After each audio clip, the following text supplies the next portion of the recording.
സുഭാഷിതം. സ്നേഹം എന്ന ചെറിയ വേടിന്റെ അനന്തമായ ആഴം മനസ്സിലാക്കി തരുന്നത് വേദപുസ്തകത്തിലൂടെയാകുന്നു. യേശു കർത്താവ് ഈ ലോകം വിട്ടുപോകുന്നതിന് മുമ്പ് തന്റെ ശിഷ്യന്മാർക്ക് കൊടുത്ത കൽപ്പന യോഹന്നാൻ 13:34 എഴുതിയിരിക്കുന്നു. നിങ്ങൾ തമ്മിൽ സ്നേഹിക്കണമെന്ന് പുതിയൊരു കൽപ്പന ഞാൻ നിങ്ങൾക്ക് തരുന്നു. ഞാൻ നിങ്ങളെ സ്നേഹിച്ചതുപോലെ നിങ്ങളും തമ്മിൽ സ്നേഹിക്കണം എന്ന് തന്നെ. A new commandment I give to you, that you love one another, as I have loved you, that you also love one another. പറയുവാൻ എളുപ്പമുണ്ടെങ്കിലും പ്രായോഗിക ജീവിതത്തിൽ പ്രകടമാക്കുവാൻ കഴിയാത്ത സ്നേഹത്തിന്റെ അഭാവമാണല്ലോ ഇന്ന് ലോകത്തിൽ കാണുന്ന സകല പ്രതികാരത്തിന്റെയും പിന്നിലുള്ള കാരണം. സ്നേഹമെന്ന വാക്കിന് വ്യത്യസ്ത സന്ദർഭങ്ങളിൽ വ്യത്യസ്തമായ അർത്ഥങ്ങൾ ഉണ്ടാകാം. എന്നാൽ സ്നേഹത്തിന്റെ ഉറവിടം ദൈവമാകുന്നു.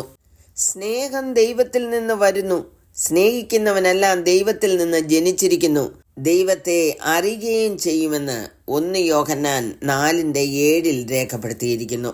സ്നേഹിക്കാത്തവൻ ദൈവത്തെ അറിഞ്ഞിട്ടില്ല. ദൈവം സ്നേഹം തന്നെ. ദൈവം ലോകത്തെ അഥവാ നമ്മെ സ്നേഹിക്കുന്നു എന്ന് എങ്ങനെ അറിയാം? വേദപുസ്തകം തരുന്ന ഉത്തരം കേട്ടാലും. ദൈവം തന്റെ ഏകജാതനായ പുത്രനെ നാം അവനാൽ ജീവിക്കേണ്ടതിന് ലോകത്തിലേക്ക് അയച്ചു എന്നുള്ളതിനാൽ ദൈവത്തിന് നമ്മോടുള്ള സ്നേഹം പ്രത്യക്ഷമായി. നാം ദൈവത്തെ സ്നേഹിച്ചതല്ല, അവൻ നമ്മെ സ്നേഹിച്ച് തന്റെ പുത്രനെ നമ്മുടെ പാപങ്ങൾക്ക് പ്രായശ്ചിത്തമാകുവാൻ അയച്ചത് തന്നെ സാക്ഷാൽ സ്നേഹമാകുന്നു. തന്റെ ഏകജാതനായ പുത്രനിൽ വിശ്വസിക്കുന്ന ഏവനും നശിച്ചു പോകാതെ നിത്യജീവൻ പ്രാപിക്കേണ്ടതിന് ദൈവം അവനെ നൽകുവാൻ തക്കവണ്ണം ലോകത്തെ സ്നേഹിച്ചു എന്ന് യോഹന്നാൻ 3:16 എഴുതിയിരിക്കുന്നു. പ്രിയമുള്ളവരെ, ദൈവം നമ്മെ ഇങ്ങനെ സ്നേഹിച്ചു എങ്കിൽ നാമും അന്യോന്യം സ്നേഹിക്കേണ്ടതാകുന്നു. എങ്ങനെയാണ് നാം സ്നേഹിക്കേണ്ടതെന്ന് കർത്താവ് പറഞ്ഞത്? ഞാൻ നിങ്ങളെ സ്നേഹിച്ചതുപോലെ നിങ്ങളും തമ്മിൽ സ്നേഹിക്കണമെന്നുള്ളതാകുന്നു. യേശുവിന്റെ ശിഷ്യന്മാരായി ജീവിക്കുവാനുള്ള യോഗ്യതയും അത് തന്നെ.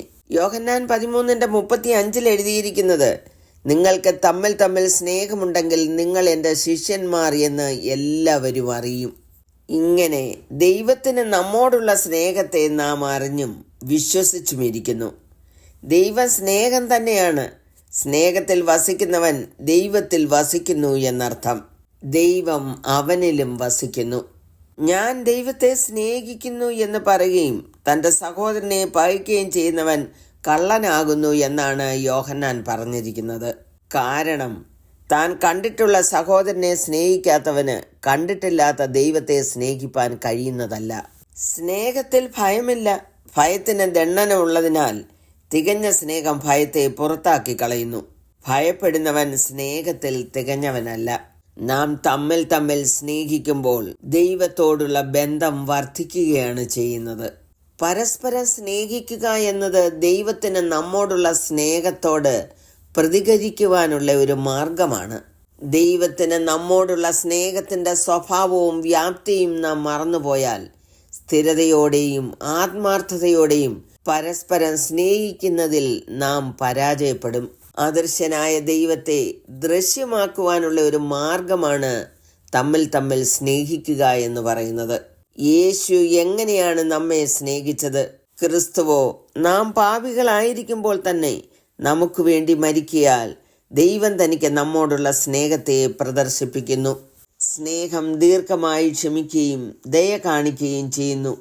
സ്നേഹം സ്പർദ്ധിക്കുന്നില്ല, സ്നേഹം നിഗളിക്കുന്നില്ല, ചീർക്കുന്നില്ല, അയോഗ്യമായി നടക്കുന്നില്ല, സ്വാർത്ഥം അന്വേഷിക്കുന്നില്ല, ദേഷ്യപ്പെടുന്നില്ല, ദോഷം കണക്കിടുന്നില്ല, അനീതിയിൽ സന്തോഷിക്കാതെ സത്യത്തിൽ സന്തോഷിക്കുന്നു, എല്ലാം പൊറുക്കുന്നു, എല്ലാം വിശ്വസിക്കുന്നു, എല്ലാം പ്രത്യാശിക്കുന്നു, എല്ലാം സഹിക്കുന്നു.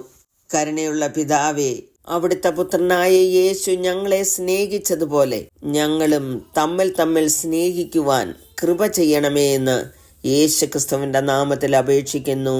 കേൾക്കണമേ. ആമേൻ.